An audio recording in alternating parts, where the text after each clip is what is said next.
السلام عليكم ورحمة الله تعالى وبركاته يا بنات، كيفكم؟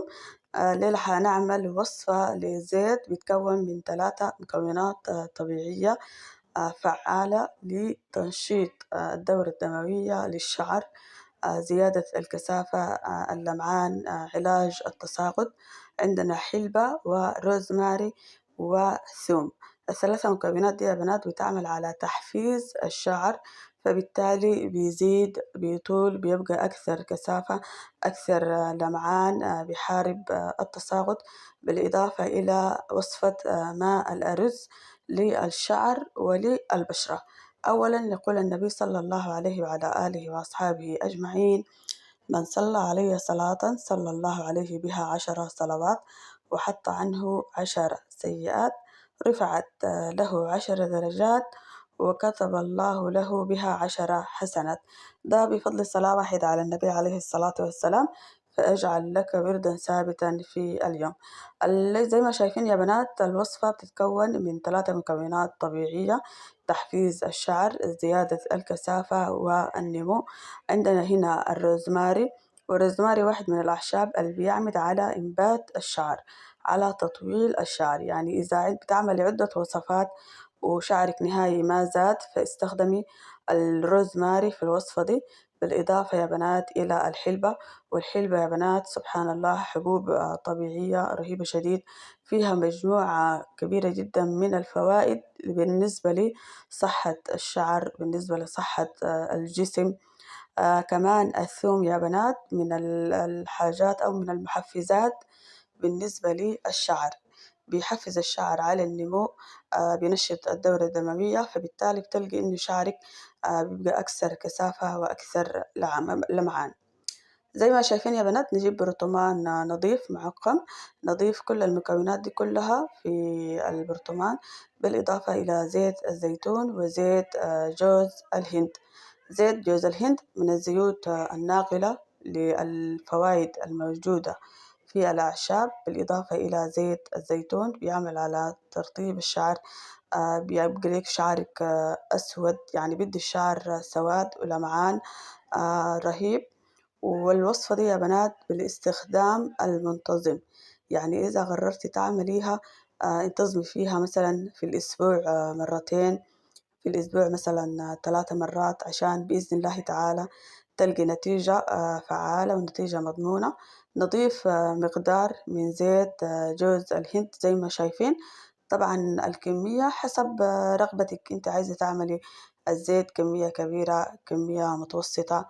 فالكمية دي أنا عملتها بتعمل يعني حمام زيت مرة واحدة. ممكن كل ما تيجي تعمليه تجددي الزيت، أو ممكن تعملي مجموعة كبيرة وتخزنيها. المهم لكن بفضل إنك تعملي يعني على قدر ما تيجي تعملي الوصفة في الأسبوع، تعملي الزيت مباشرة وتضعيه على الشعر. قبل ما نبدأ نكمل الوصفة يا بنات، هنا أنا عاملة زيت الحلبة للبشرة وزيت الحلبة للشعر. زي ما شايفين هنا ده زيت الحلبة للبشرة، رهيب في إنه يا بنات بينظف البشرة، بيخليها لك صافية نقية، يعني حاجة كده سبحان الله رهيبة شديد. وهنا زيت الحلبة يعني تحت التخمير للشعر، يعني بتطول الشعر بتكثف الشعر.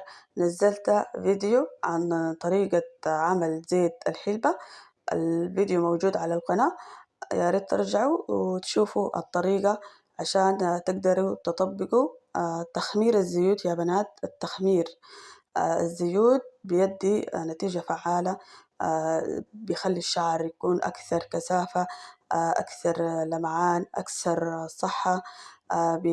الحلبة سبحان الله بتحارب التساقط، بتحارب الجفاف لأنها بترطب الشعر. وهنا الزيت التاني بيرطب البشرة، فإذا بشرتك فيها يعني أي حبوب أو أي مثلا آثار، لما تستخدمي زيت الحلبة للبشرة فسبحان الله بتلقي نتيجة جميلة ونتيجة فعالة. هنا الأرز يا بنات للشعر وللبشرة. إذا عاوزة تستخدمي الأرز للشعر وللبشرة، تابعي الوصفة للنهاية. حتجيبي مقدار ملعقتين أو 3، ناخدها على كوب نضيف لها ماء ونخدها على الثلاجة، يعني ما نخد ماء الأرز على الخارج، نخدها في الثلاجة لمدة 12 ساعة أو يوم كامل 24 ساعة. بعد كده نصفيها، نضعها على الوجه، بتدي لك البشرة لمعان، صفاء، نقاء، ترطيب. على الشعر كمان بتعمل على زيادة كثافة الشعر، بتدي لك الشعر صحة، لون، تمنع التساقط. يعني فوائد جمة سبحان الله يا بنات في الحاجات الطبيعية دي. لكن أهم حاجة إنه الاستخدام المنتظم والصبر عند الاستخدام. زي ما شايفين هنا ماء الأرز حنخزنه على الثلاجة يعني 24 ساعة. وده هنا يا بنات زيت الحلبة لي، بشرة نقية صافية خالية من الحبوب، من الآثار، من حب الشباب بإذن الله تعالى. زي ما شايفين حنضع الزيت اللي عملناه في حمام مائي، حمام مائي. بعد كده يقعد يعني 30 دقيقة، ونجي نصفيه زي ما شايفين هنا يا بنات. بعد تخطيه على حمام ماي. لو ملاحظين الثوم يعني بتلاحظي إنه الفوائد اللي فيه كلها طلعت، والزيت والروزماري لونه نزل على الزيت، والفايدة بتاعته نزلت على الزيت.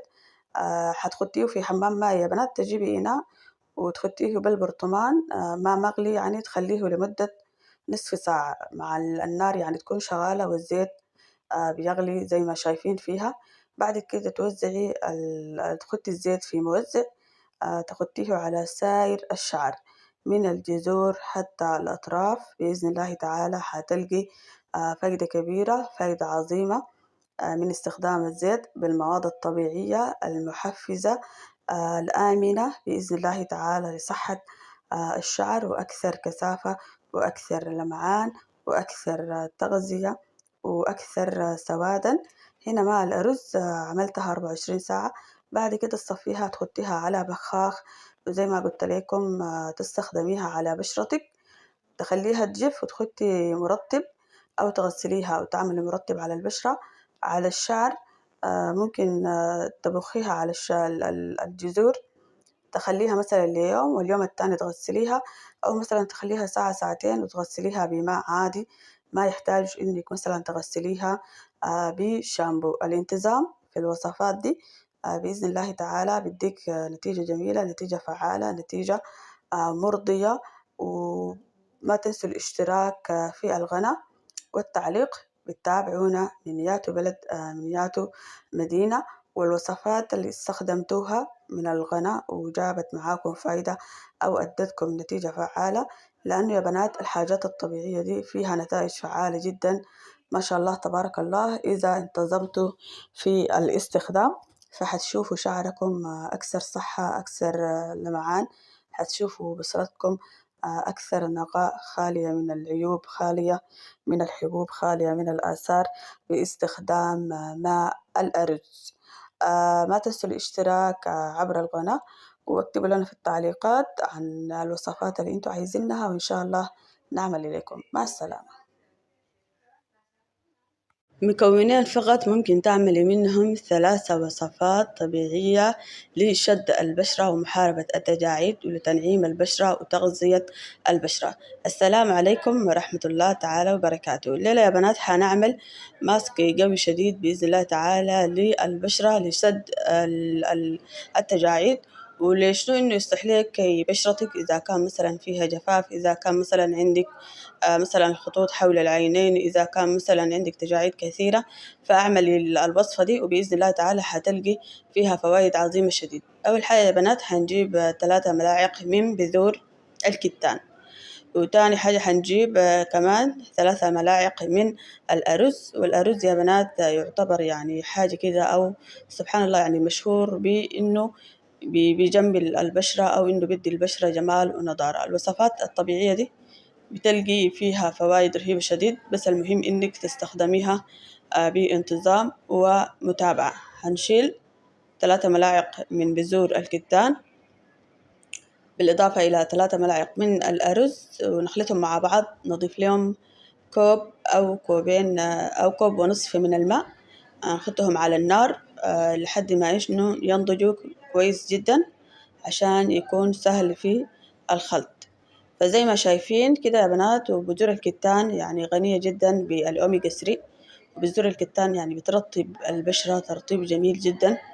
إذا كان عندك يعني مشكلات في بشرتك أو بتعاني من مثلا زي ما قلت لك التجاعيد، فاستخدمي الوصفة دي.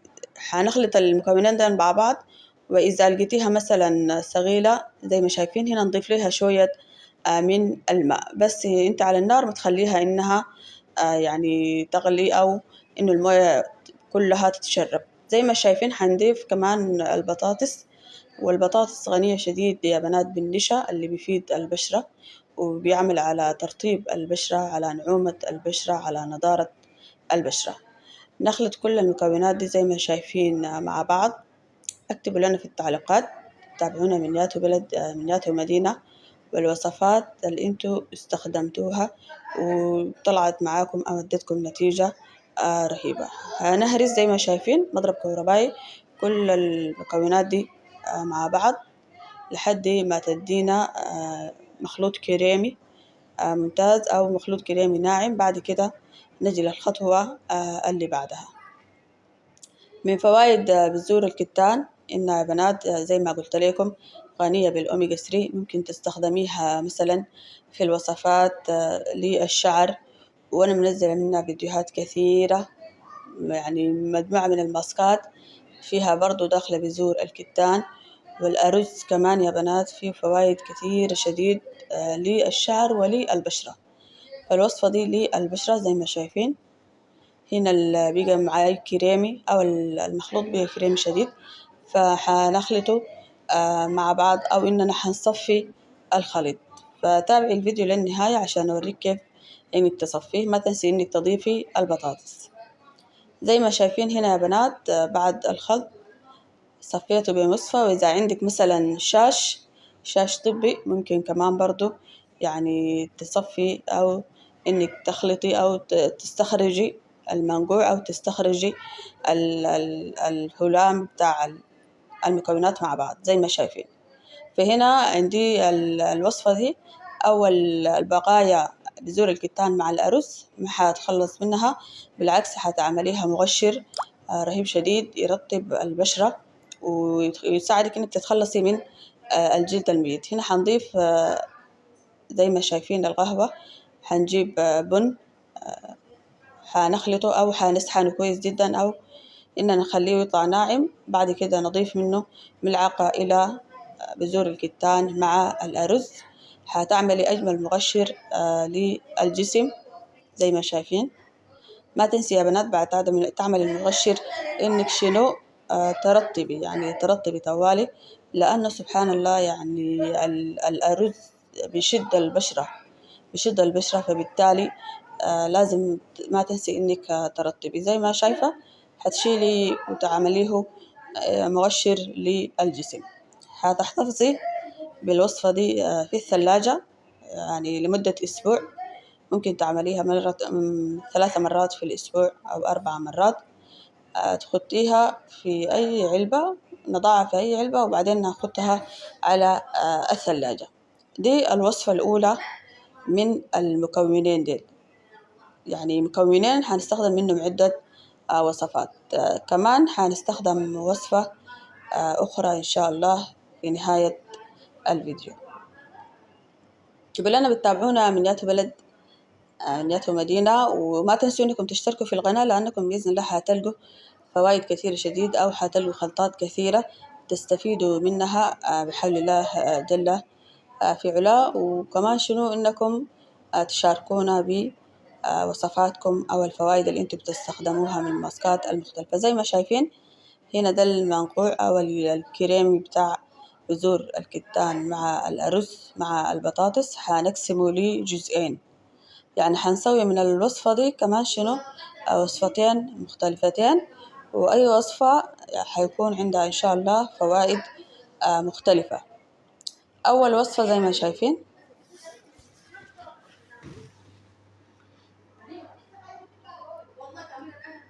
حنضيف يا بنات زيت شهرة الشاي، زيت شجرة الشاي، لأنه يعني بيرطب البشرة، بيغذي البشرة، بيزيد البشرة نعومة نضارة.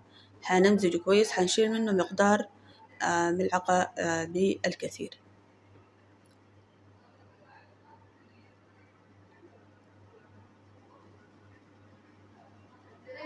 الوصفة دي يا بنات حتحطيها على بشرتك زي يعني 30 دقيقة، حتلاحظي إنه سبحان الله يعني من الأسبوع الأول إذا كنت بتعاني من الخطوط حول العينين أو التجاعيد إنه البشرة تشتدت، لأنه الماسك ده بيشد البشرة ما شاء الله يعني شد. يعني كده حتلاحظيه انتي بنفسك. وما تنسي إنك طوال شنو تعملي مرطب. الجزء الثاني أو الوصفة الثانية حنجيب دقيق النشا.